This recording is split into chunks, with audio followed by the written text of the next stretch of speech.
Avec nous, lui aussi, dans ce conseil de famille. Bonjour Romain, depuis Bourse Bonjour, Direct. Guillaume. On a une accélération à la hausse là sur les indices et notre CAC 40 aussi en profite malgré les débats à l'Assemblée sur les motions de censure. On va vivre tout cela à nouveau dans un instant avec nos experts et Hervé Gouletker qui nous accompagne. Pourquoi ça accélère à la hausse? Quels signaux techniques cette séance envoie-t-elle, Romain?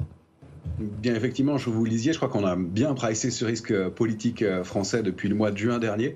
Et puis cet excès de pessimisme, un ratio de couverture important qui permet de préserver des niveaux de support majeurs et un petit mieux du côté des marchés dérivés, on le constate, avec un petit peu de soutien acheteur depuis maintenant quelques séances. C'est lent, ça se met en place tout doucement, mais on est en train effectivement de s'attaquer à des niveaux de résistance importants. Et puis, effectivement, les indices américains qui sont toujours en pleine forme, qui forment de nouveaux plus hauts, qui ouvrent pour le S&P et le Nasdaq avec de nouveaux gaps haussiers. Attention, ce sont quand même les troisièmes gaps haussiers d'affilée sur ces indices, Nasdaq 100 et S&P 500. C'est le cas d'ailleurs aussi sur le DAX.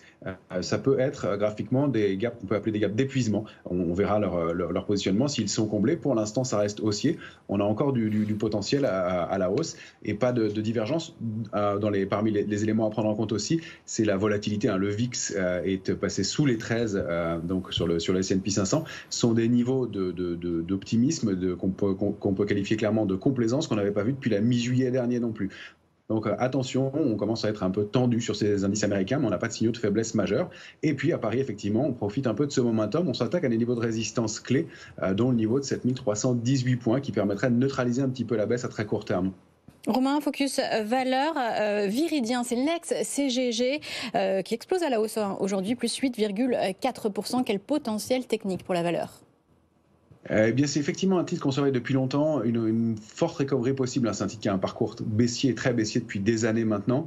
La baisse commence à être circonscrite dans une structure qu'on appelle un biseau. C'est une structure d'épuisement de la baisse et on constate qu'elle est extrêmement bien travaillée depuis 2022. Donc, c'est une très large figure.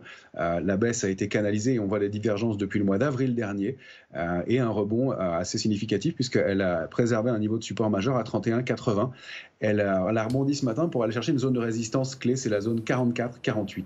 Si elle arrive à s'en affranchir, elle va sortir de cette structure d'épuisement dans la baisse et pouvoir accélérer en direction, dans un premier temps, de 63,30 et puis on pourrait avoir des extensions jusqu'à 75. Alors, ça paraît des mouvements extrêmement importants, mais il faut dire que le parcours est très baissier puisque le titre, depuis avril 2022, a baissé très nettement et coté jusqu'à 115. Donc, une recovery pour un titre qui fait l'objet d'intérêt et de volume assez soutenu et de divergence haussière à court terme. Viridien, l'ex-CGG, effectivement. Merci beaucoup Romain Daubric. On retrouvera la clôture des marchés tout à l'heure, 17h35 depuis Bourse Direct. À tout à l'heure Romain. Il est 16h44, le CAC 40.